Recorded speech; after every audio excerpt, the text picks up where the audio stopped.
नमस्कार दोस्तों, क्या आपने आज तक कभी किसी इच्छाधारी नागिन का अपने नाग के दुश्मन का बदला लेते हुए देखा? क्योंकि कहा जाता है कि एक इच्छाधारी नागिन अपने नाग के कातिल का पीछा 7 जन्म तक नहीं छोड़ती है। नाग के कातिलों का बदला लेने के बाद नागिन अपने स्वयं की जान भी दे देती हैं। लेकिन उत्तर प्रदेश के लखनऊ में एक अनोखी घटना सामने आई है, जहां पर एक बाई के कुचलने से एक नागिन की मौत हो गई और फिर नागिन के प्रेमी ने गांव वालों के साथ जो किया उसे देखकर आपके भी होश उड़ जाएंगे। दरअसल लखनऊ जिले के एक छोटे से गांव के दो व्यक्ति सुरेश और राम काम के अंदाजे से किसी दूसरे गांव में गए थे। लेकिन जब सुरेश और राम अपने घर आ रहे थे तब उनके पास एक बाइक थी और बाइक स्पीड से थी और उनको पता ही नहीं चला कि कब उस बाइक के नीचे एक नागिन आ गई और नागिन की वहीं मौके पर मौत हो गई। कुछ देर बाद नागिन के उस मर्त शरीर के पास एक नाग आया और काफी देर तक उस नागिन के इधर उधर घूमता रहा। लेकिन रमेश और राम दोनों भाइयों को इस बात का पता तक नहीं चला कि उन्होंने एक नागिन को मार दिया है और फिर दोनों ने अपनी माता पिता के साथ आराम से खाना खाया और सोने के लिए चले गए।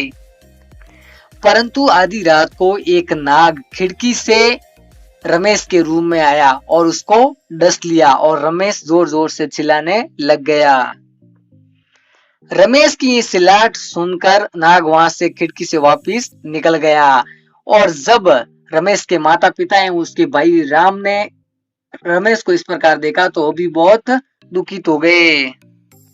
नाग के डसने से रमेश का पूरा शरीर नीला पड़ चुका था और मुंह से झाग निकल। अपने भाई रमेश को बचाने के लिए उसका भाई राम उसको पास स्थित एक प्रसिद्ध सपेरे के पास लेकर गया। वो सपेरा बहुत प्रसिद्ध वो जानकार था। रमेश की ये हालत देखकर वो जान चुका था कि इसको एक नाग ने डसा है और उसके पास ऐसी विद्या थी जिससे ये वो जान चुका था कि एक नाग ने बदले की भावना से इसको इस प्रकार काटा है।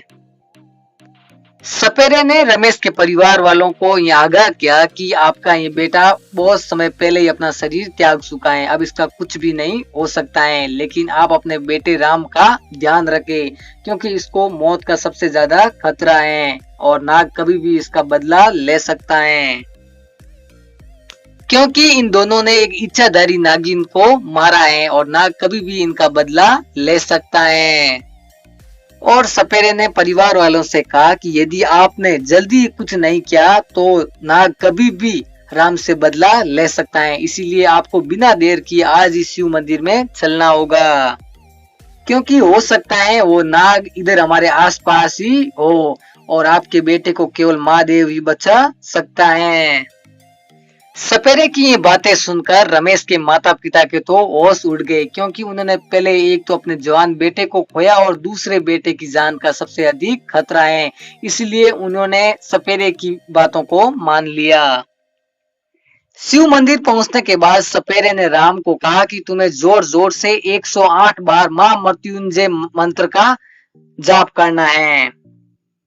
राम ने सपेरे की बातों को मानते हुए जोर जोर से भगवान शिव के मंदिर के सामने मां मृत्युंजय मंत्र का जाप करना शुरू कर दिया और वो सपेरा मंदिर के दूसरी ओर छुप गया। तभी वहां पर एक सांप आ गया और जैसे ही वो नाग राम को डसने की कोशिश करता है वैसे ही प्राकृतिक रूप से जोर जोर से बिजली की आवाजें आने लगती हैं और उस नाग में अपने आप आग लग जाती है और वह नाग वहीं पर भस्म हो जाता है क्योंकि भगवान शिव ने राम की जान बचा ली थी। और ये पूरी घटना रमेश के माता पिता और वो सपेरा अपनी आंखों से देख रहे थे।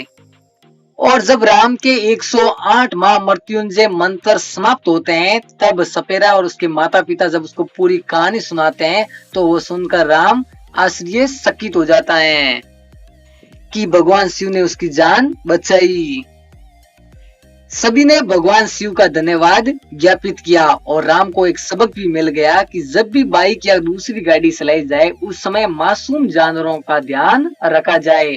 तो दोस्तों ये थी आज की हमारी चमत्कारिक घटना। आपको पसंद आई हो तो लाइक कीजिए, दोस्तों के साथ शेयर कीजिए, चैनल पर नए हैं तो सब्सक्राइब और बेल आइकन को प्रेस कीजिए। मिलते हैं अगले वीडियो में, तब तक के लिए जय हिंद, वंदे मातरम।